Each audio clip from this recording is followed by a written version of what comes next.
everyone, and welcome back to my channel, Pastor Kim's Corner. And yes, it's me, Pastor Kim, on this Saturday, and I have a keto recipe for you. And it's none other than chocolate covered strawberries, which were very easy to make. I did do one little cheat, but the carb count on this is so low, it's ridiculous. The chocolate by itself, the unsweetened chocolate, is 4 carbs for the amount that I used, and I made 15 strawberries, so that's like less than a quarter of a carb per strawberry. Now it calls for Truvia, so you could use Truvia, which would not add 1 ounce of carbs to it. I used, and you'll see it, I used organic confectioner's sugar, which is 1/4 cup is 30 carbs, but 30 carbs divided over 15 strawberries is only 2 carbs a strawberry. So without further ado, let's jump into the video.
Okay, guys, so there you have it. Keto chocolate covered strawberries.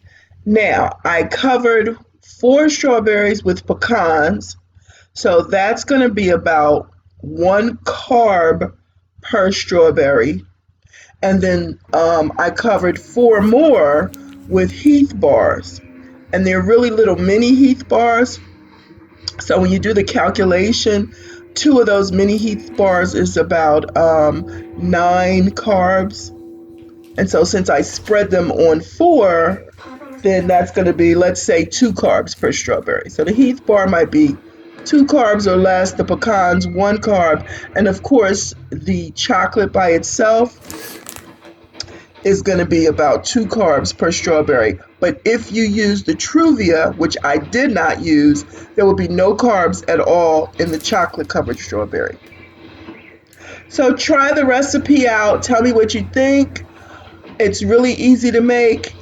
And yeah, and you could even, like I said, if you have that craving for sweets, then, or crunch, you can put the pecans, or you can put something, crunchy that doesn't have a lot of carbs on it.